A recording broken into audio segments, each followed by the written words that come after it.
morning, students. Last time we had understood till exercise C. Now let's continue. Future perfect tense form. Future perfect tense की formula is given कि how we form future perfect tense. Will have या shall have and past participle form of verb. To express an action in the future perfect tense तो हम ये formula use करते हैं will have या shall have and plus past participle form. This tense is generally used with a time expression beginning with by.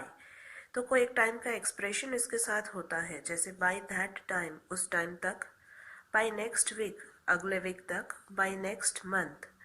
Examples: I shall have completed my project by afternoon.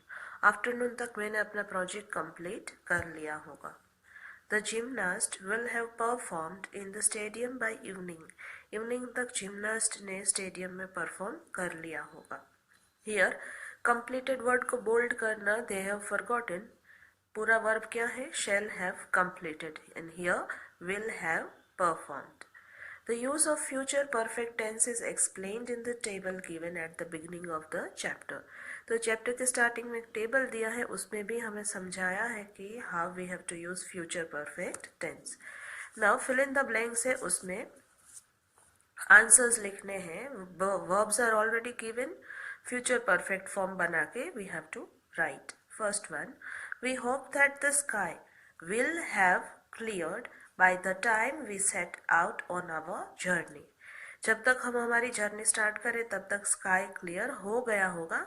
Let's hope that. तो you can see कि will have और cleared past participle form है वो use किया है.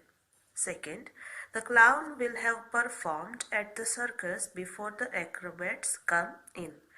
Acrobats के आने से पहले सर्कस में क्लाउन ने परफॉर्म कर लिया होगा. सो क्लाउन है, उसके साथ will have and perform का past participle performed. Third, the tailor will have stitched her dress by tomorrow. कल तक टेलर ने उसका ड्रेस स्टिच कर लिया होगा. Fourth, the woodcutter will have cut logs of wood before the night sets in. Night start होने से पहले ही वुड कटर ने वुड के लॉग्स को कट कर लिया होगा. हियर यू कैन सी कि कट है, उसका पास्ट पार्टिसिपल कट ही रहता है, there is no change. Now next tense, future perfect continuous tense form. तो future perfect we have seen कि विल हैव, शैल हैव और पास्ट पार्टिसिपल फॉर्म होता है.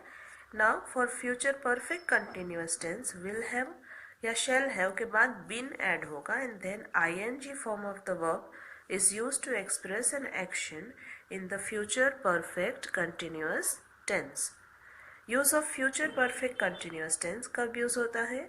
It is used to denote a continuous action with reference to some time in future. It expresses an action that will begin at a particular time in future, will continue up to that moment and will be in progress at that moment. तो future के reference से ही हम इसका use करते हैं. कोई एक ऐसी एक्शन जो फ्यूचर में कोई एक पर्टिकुलर टाइम पे स्टार्ट होती है, उस मोमेंट तक वो एक्शन कंटिन्यू हुई थी या उस जिस मोमेंट की हम बात कर रहे हैं तब तक वो शायद कंटिन्यू कर रही होगी.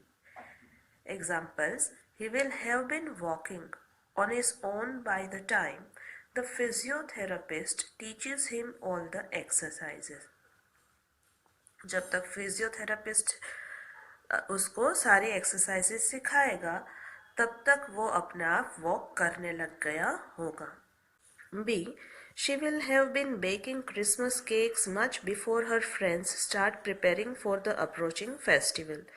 She means कोई लेडी है या कोई गर्ल है, उसने क्रिसमस केक्स बना लिए होंगे, उसके फ्रेंड्स हैं, वो फेस्टिवल जो आ रहा है, अप्रोच कर रहा है, उसकी प्रिपरेशन स्टार्ट करें उससे पहले. Read this conversation between Mr. Nagpal and the swimming coach. तो मिस्टर नागपाल और स्विमिंग कोच है, उसके बीच का एक हमें कॉन्वर्जेशन दिया है. Mister Nagpal: when will my son come out of the pool? Coach: he will swim for another half an hour. Mr. Nagpal: he will have been swimming for 2 hours by the time he comes out and will be very tired. Mister Nagpal coach से पूछ रहे कि मेरा सन pool से बाहर कब आएगा, तो कोच इज सेइंग कि और half hour he will swim and then he will come out. तो mister Nagpal what he says, he will have been swimming for 2 hours. वो 2 घंटे के लिए स्विम कर रहा होगा जब तक वो बाहर आएगा. तो 2 hours पूरे कंप्लीट हो जाएंगे उसको स्विमिंग करते हुए and he will be very tired. Exercise E. Fill in the blanks with appropriate verb forms in the future perfect continuous tense form.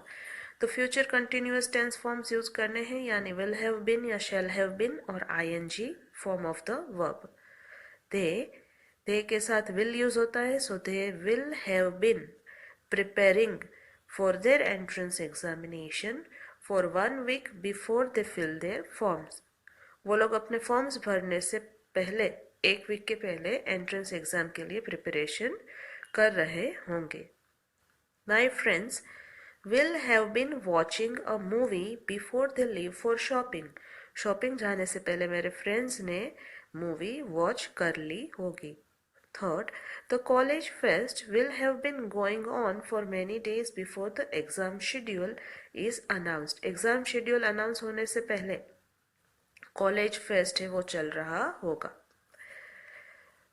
Exercise F. Rewrite the following sentences as per the guidelines given in brackets. तो brackets में हमें बता दिया गया है which tense form we have to use और उसी के according we have to rewrite the sentences. First, Neha will join the English Academy soon. तो will join दिया है, हमें future continuous form करना है. तो will join का will be joining किया है. Neha will be joining the English Academy soon. Neha जल्द ही इंग्लिश एकेडमी ज्वाइन करेगी. Second, I will give you my text book by next week. अगले हफ्ते तक मैं तुम्हें मेरी टेक्स्ट बुक दे दूंगा या दे दूंगी. तो वर्ब है will give, we have to use future perfect. Future perfect में विल गिव का क्या हो जाएगा, will have given. So sentence बनेगा कि I will have given you my text book by next week. Third, this Tuesday will be a holiday. तो will be verb है and हमें यूज करना है is going to. So answer होगा this Tuesday is going to be a holiday. ये Tuesday एक holiday होगा. Fourth, Meenu will be sitting in meditation for 2 hours. Future perfect continuous use करना है और यहाँ पे फ्यूचर कंटिन्यूस यूज किया है दैट विल बी सिटिंग. तो विल बी सिटिंग का हो जाएगा will have been sitting. Meenu will have been sitting in meditation for 2 hours. Meenu है वो 2 घंटे तक मेडिटेशन में बैठी होगी. 5. She will make her bed after brushing her teeth. वो अपने टीथ ब्रश करने के बाद अपना बेड बनाएगी. फ्यूचर कंटिन्यूअस यूज करना है तो विल मेक का will be making. She will be making her bed after brushing her teeth. 6. They will pluck flowers before the gardener arrives. तो will pluck दिया है we have to use future perfect इसलिए will have और past participle form plucked. They will have plucked flowers before the gardener arrives. gardener के आने से पहले उन लोगों ने flowers pluck कर लिए होंगे. Exercise G. Read the following sentences which indicate Neha's plans to become an astronaut. Neha astronaut बनना चाहती है, उसके प्लानिंग के बारे में paragraph is given. Fill in the blanks with appropriate forms of verbs given in brackets in different forms of future tense. तो future tense के different forms है वो उससे हमें इसको फिल करना है. The tense form is mentioned with each sentence. Neha wants to become an astronaut. She blanks every morning and do yoga exercises to keep herself fit. We have to use simple future. So jog का simple future she है तो will, she will jog. वो every morning jogging and exercise करेगी, योगा करेगी to keep herself fit. Again we have to use simple future form of the verb read. तो she दिया है इसलिए रीड का will read. She will read books on space, astronauts and their experiences. तो वो books read करेगी about astronauts और astronauts के एक्सपीरियंसेस एंड स्पेस के बारे में. Now for this sentence we have to use future continuous form. Company word है तो क्या होगा, her parents will be accompanying her to the space center in the city. City में जो स्पेस सेंटर है वहां तक उसके पेरेंट्स उसको अकम्पनी करेंगे. Where scientists will be selecting candidates to be trained for their mission to Mars.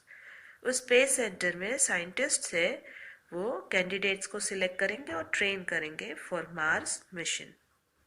If selected she, यहाँ पे future perfect continuous form future perfect form we have to use. She will have achieved her goal by next year when the space mission will be accomplished. Action complete हो गई होगी future में, ऐसा बता रहे हैं. So future perfect we will use कि ऐसा अगर वो सिलेक्ट हो जाती है तो नेक्स्ट ईयर तक उसका गोल वो अचीव कर लेगी.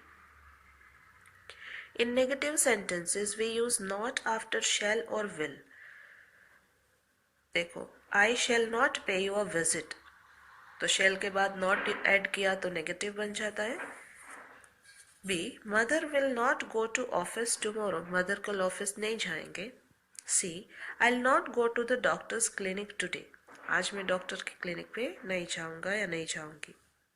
N interrogative sentence is formed with will और shall plus subject plus root verb.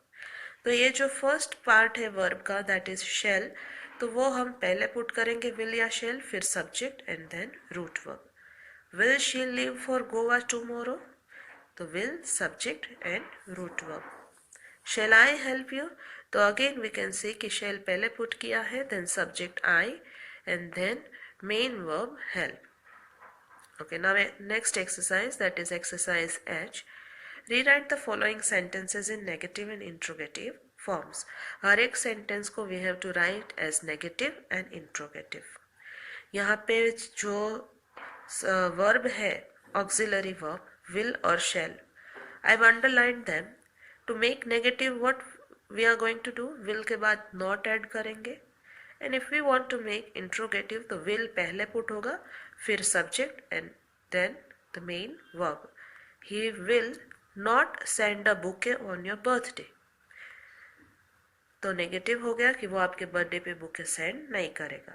इसी will को अगर हम पहले पुट करें, will he send a bouquet on your birthday, तो it will become interrogative. The children will not sit quietly while watching the movie. Children movie देखते time quietly नहीं बैठेंगे. Will the children sit quietly while watching the movie? So it becomes interrogative. She will not attend science tuition classes next week. वो next week science tuition classes attend नहीं करेगी. Will she attend science tuition classes next week? 4. Vinay will not join college next month. Next month Vinay college join नहीं करेगा. Will Vinay join college next month? क्या Vinay next month college join करेगा? Now next exercise, that is exercise R. Read the following passage and fill in the blanks with appropriate forms of verbs given in the brackets. तो सारे forms use करने हैं past, present and future के as required. Have you ever wondered, क्या आपने कभी सोचा है, why people usually crave for sugary or fatty snacks rather than nutritious food like fruits and vegetables? It is true कि we all crave for sugary food या fatty food, that is fried, तला हुआ खाना है, that we crave more. हमें fruits vegetables से उसकी craving ज़्यादा होती है. Why is it so? Have you wondered? It is not because of a sweet tooth according to experts. Sweet tooth means आपको sweet food अच्छा लगता है, यह उसका reason नहीं है according to experts. It is not due to hunger, बहुत भूख लगी है इसलिए भी नहीं होता है, but occurs due to various psychological factors like stress, anxiety and unhappiness. हमें stress है, anxiety है, हम unhappy हैं, इस वजह से ये ज़्यादा होता है. There are many chemicals in the brain that are associated with this. Brain में भी different chemicals होते हैं जो different functions करते हैं. तो हमारे ऐसे behavior के लिए भी chemicals कुछ है ब्रेन के, वो उसके लिए responsible है. Dopamine involves learning and concentration. Dopamine जो chemical है वो learning और concentration के लिए responsible है. When we experience something, dopamine is released. कोई भी चीज़ experience करते हो तो dopamine release होता है. Other brain chemicals like opioids give feelings of enjoyment. Opioids जैसे केमिकल हमें एंजॉयमेंट की फीलिंग देते हैं। This shows that a combination of these factors help the brain to associate certain activities with pleasure and teaches us to do it again and again। तो ये जो combination है अलग अलग केमिकल्स का, वो ब्रेन को कुछ एक्टिविटीज है उनको प्लेजर के साथ ज्वाइंट करता है कि ये एक्टिविटी करने से मजा आता है, and so our brain gives a signal के do that activity again and again. Experts say that food cravings are linked to prehistoric times when the brain's opioids and dopamine reacted to create urge for high-calorie food as a survival mechanism। So, experts क्या कहते हैं कि prehistoric time, बहुत time पहले जब हमें survival के लिए as a survival mechanism high calorie food की ज़रूरत होती थी, तो तब हमें ये शुगरी और फैटी फूड्स खाने की क्रेविंग होती थी। सो ब्रेन में तब से, ह्यूमन ब्रेन में ये मैकेनिज्म्स हो गए हैं कि ओपोइड्स एंड डोपामाइन है वो रिएक्ट करते हैं और हमें शुगरी और फैटी फूड्स के लिए क्रेविंग्स होती है।